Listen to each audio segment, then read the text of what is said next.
최근 화산의 후인들은 하루도 빠짐없이 새벽 훈련을 하고 있다.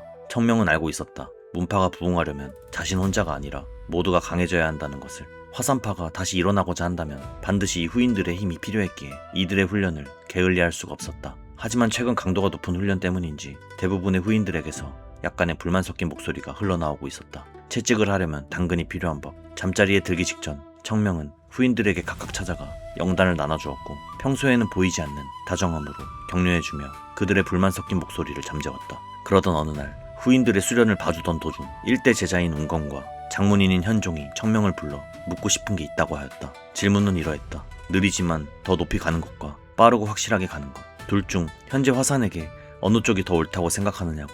질문의 의도는 이러했다. 화산의 기초 무학을 예전처럼 육학검으로 할지 아니면 현재 가르치고 있는 진육학검으로 할지. 그렇기에 당연히 느리지만 더 높이 가는 것이라고 답하였다. 그것이 곧 화산이기 때문이기에. 청명은 모든 걸 이렇게 일일이 다 직접 대답해주는 것에 대해 답답함을 느꼈다. 그것 때문에 매일 후인들을 이토록 하루도 빠짐없이 신체를 단련시키고 있었던 것인데, 심지어 비동에서 찾아온 비급에서조차 육학검이 맞다고 글이 써져 있거늘 아예 대놓고 떠먹여줘도 저렇게 다 알려줘야만 한다는 것 자체가 너무 답답하다고 느껴졌다. 이뿐만 아니라 화엄의 사업장들도 안 봐도 뻔했다. 이렇게 개판으로 돌아가고 있을 게 뻔했으니까. 이 속도로는 화산을 다시 부흥시키는 데 너무 오래 걸릴 거라고 판단하였다. 그래서 화엄에 한번 들려야겠다고 생각했다. 어느 날 화엄에 들렸던 날이었다. 화산을 가장 괴롭히던 금전 문제가 당장은 해결이 되었지만 문제가 하나 있었다. 그 사기꾼 놈들을 내쫓았긴 했는데 이 사업체들을 그동안 사기꾼 놈들의 학연, 지연, 혈연으로 다 운영해왔기 때문에 그놈들이 없어지니 줄줄이 다 그만둬 버렸다라는 것. 즉 현재 이 화산의 사업장들을 운영할 사람들이 없다라는 것이었는데, 그 순간 또다시 장문 사형이 생각이 났다. 과거 이 모든 걸 본인 혼자서 묵묵히 다 신경쓰고 해나가며 화산을 키우고 있었던 것이구나 하고. 그런데 그때 조걸이라는 후인이 말해왔다. 황대인만 멀쩡하셨어도 이런 걱정은 할 필요가 없었다고. 그자가 누군지 물었다. 황대인은 섬서를 기반으로 활동하는 거상으로 청해는 물론이고 운남과 서역의 물건까지 취급한 자로 예전부터 화산을 후원해 왔었다고. 그래서 화산이 몰락하지 않을 수 있었다고 말했다. 그러나 소문에 의하면 현재는 알 수 없는 병에 걸려서 1년째 병상에 드러누워 있고, 그래서 지금은 도움을 청할 수 없다고 했다. 그런데 그때 일대 제자인 운검이 청명을 찾아와 말했다. 화산으로 돌아가서 장문인이나 재경각에게 은하상단에서 온 이 서찰 하나를 전달하고 오라고. 그런데 그때 조걸이 말하길 그 황대인의 상회가 은하상단이라고 귀띔을 해주었다. 그래서 청명은 생각했다. 어쩌면 이건 현재 화산이 가지고 있는 문제를 해결할 수 있는 좋은 기회일지도 모른다고. 화산으로 돌아가는 길에 서찰의 내용이 무엇인지 궁금해서 그래서 뜯어서 열어보았다. 내용은 아까 조걸이 말해준 것과 동일했다.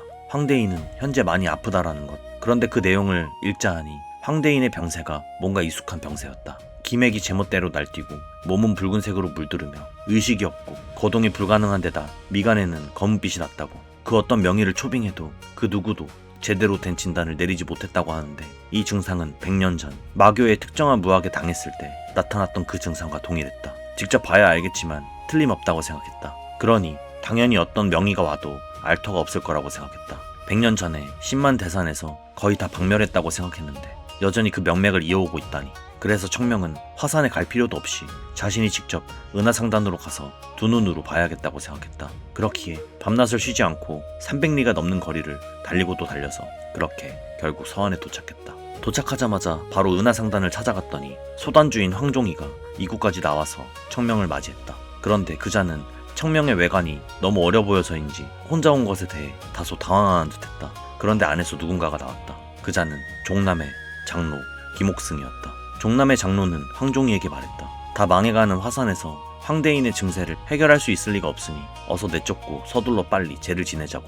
황종이 역시 이 말에 크게 부정하지 않는 듯했다. 누가 봐도 청명은 고작 15살 정도밖에 안 되는 어린 꼬마의 외관이었으니까.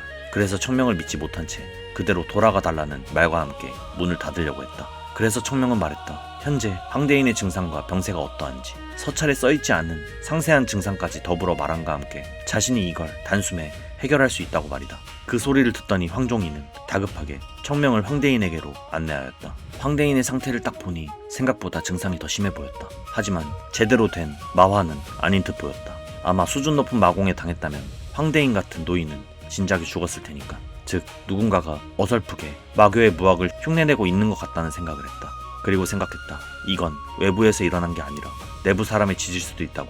그래서 황종이에게 물었다. 황대인의 주변을 지키는 사람이라든지 잠자리부터 상행까지 모두 따라다니는 그런 사람이 누구냐고.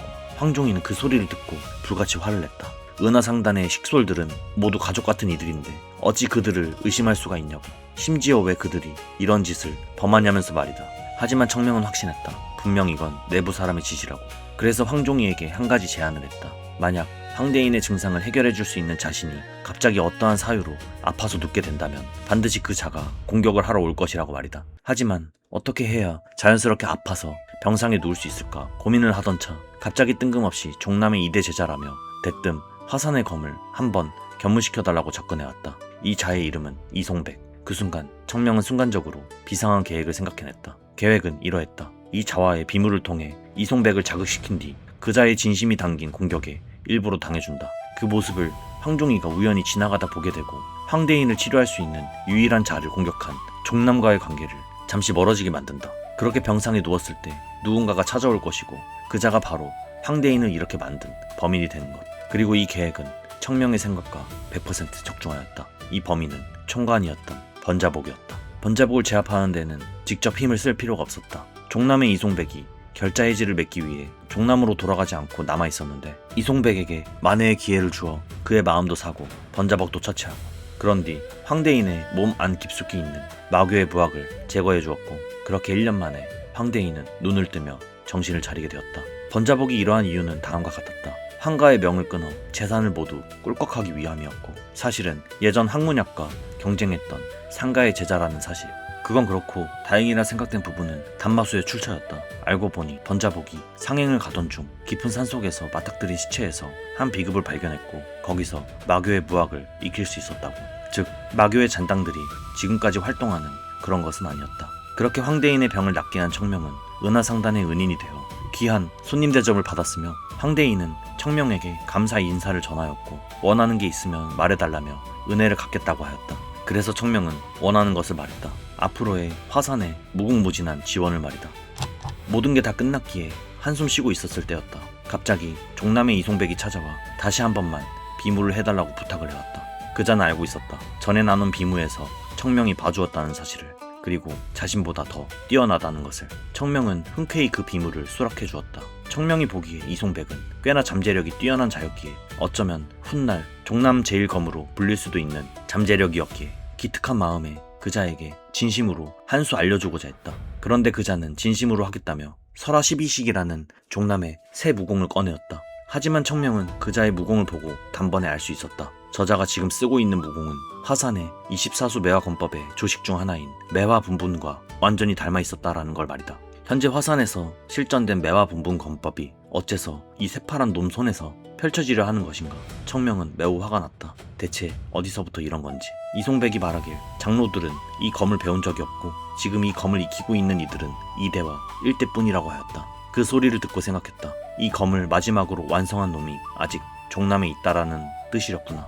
100년 전 마교에 대항하여 강호를 위기에서 구해내고자 화산이 목숨을 걸었는데 그런데 정작 종남 이놈들은 그 틈을 타서 화산의 부학을 빼앗기나 하고 오히려 은혜를 되려 화산의 원수로 갖고 있었구나. 그 후로 청명은 100년 전 화산이 침략당한 것이 마교의 소행이 아닐 수도 있다는 생각을 했다. 청명은 화산으로 돌아가기 전 그자에게 말했다. 종남의 검으로 대성하고 싶거든 설화 12식은 갖다 버리라고. 진정한 종남의 검은 그런 것이 아니라고.